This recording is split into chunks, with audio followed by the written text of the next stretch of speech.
नमः शिवाय। हर हर महादेव। प्रत्येक माह में 2 प्रदोष का व्रत पड़ता है। प्रदोष व्रत का दिन भगवान भोलेनाथ को समर्पित होता है। इस दिन व्रत रखने वाले लोगों पे भगवान शिव की विशेष कृपा बनी रहती है। महादेव उन पे सदैव प्रसन्न रहते हैं और बुधवार को पड़ने वाली प्रदोष से हमें संतान, संतोष और सुख प्राप्त होता है। तो आइए प्रारंभ करते हैं प्रदोष व्रत कथा। प्रदोष व्रत की कथा के अनुसार एक बार एक पुरुष था जिसका अभी हाल में ही नया विवाह हुआ था।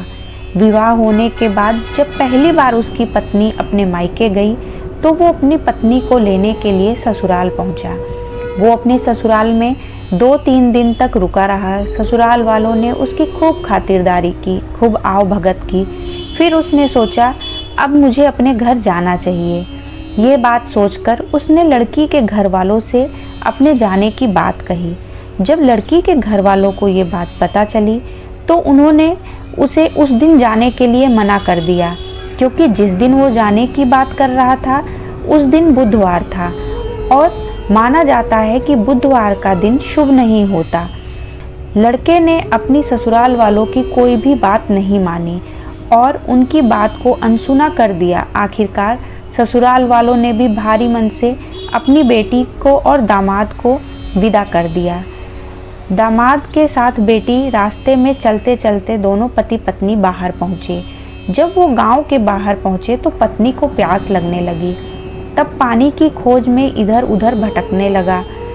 पति थोड़ी दूर जाके एक पेड़ के नीचे उसने अपनी पत्नी को बैठा दिया और फिर खुद पानी की तलाश करने लगा। उसने एक लोटा पानी लिया और पानी लेकर जब वापस आया तो अपनी पत्नी के आसपास उसने देखा तो वो बहुत हैरान हो गया। उसने देखा कि उसकी पत्नी किसी पुरुष से बात कर रही थी और पानी भी पी रही थी और जोर जोर से हंस रही थी। लड़का देखकर बड़ा हैरान रह गया। वह जिस आदमी के साथ उसकी पत्नी बात कर रही थी वह बिल्कुल ही उसी की तरह दिख रहा था। वो उस लड़के का हमशक्ल था। लड़का दौड़कर अपनी पत्नी के पास पहुंचा, लेकिन उसके पहुंचते ही उसकी पत्नी को अपनी पत्नी बताकर वह लड़का अधिकार जताना प्रारंभ कर दिया और इस प्रकार दोनों ही लड़के उस एक स्त्री के लिए झगड़ा करने लगे। दोनों को झगड़ा करते करते देख इस तरह से वहाँ पे बहुत सारी भीड़ इकट्ठा हो गई। जब उनका झगड़ा वहाँ नहीं निपट रहा था तो वहाँ पे एक सिपाही आया। झगड़े को निपटाने के लिए सिपाही ने औरत से पूछा, तुम्हारा पति कौन है? लेकिन दोनों की शक्ल एक जैसी होने के कारण वह औरत खुद भी नहीं समझ पा रही थी कि उसका पति कौन है, इसलिए वो चुप रही। अपनी पत्नी को चुप देखकर लड़का भी बड़ा परेशान हो गया और आखिरकार वो मन ही मन सोचने लगा कि हे भोलेनाथ, मुझसे क्या गलती हुई है जो मुझे ये दंड मिल रहा है। वह सिपाही उन दोनों को राजा के पास लेके गया और राजा के पास जब वो पहुँचे तो वो लड़का मन ही मन भोलेनाथ का स्मरण करने लगा।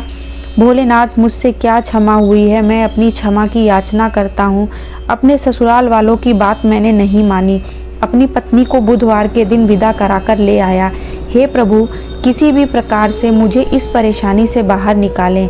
मैं जीवन में कभी ऐसी गलती दोबारा नहीं करूँगा। इस प्रकार मन ही मन वह भगवान भोलेनाथ को याद करने लगा और अपनी गलती का एहसास करने लगा। भगवान भोलेनाथ ने उसकी प्रार्थना सुन ली। भगवान भोलेनाथ को उस पर दया आ गई। इसके बाद वो जो दूसरा हमशक्ल था वह व्यक्ति खुद ही गायब हो गया। फिर इस प्रकार दोनों पति पत्नी सकुशल अपने घर पहुंच गए। तब से वह पति पत्नी दोनों ही मिलकर प्रदोष का व्रत रखने लगे। उन्होंने प्रदोष का व्रत करना आरंभ कर दिया। तो इस प्रकार से जो भी व्यक्ति श्रद्धा के साथ, पूरे विश्वास के साथ भोलेनाथ की पूजा करते हैं और हर त्रयोदशी के दिन प्रदोष का व्रत करते हैं, भोलेनाथ उनकी सभी मनोकामनाएं पूर्ण करते हैं, उन्हें हर संकट से उबारते हैं। हे भोलेनाथ, जैसे आपने उन दोनों को हर संकट से बचाया, वैसे ही आपका ये व्रत करने वाले, आपकी कथा सुनने वाले, दूसरों को सुनाने वाले, आप सबकी मनोकामनाएं पूर्ण करना और सबकी रक्षा करना और सब पे दया करना। जय भोलेनाथ। हर हर महादेव।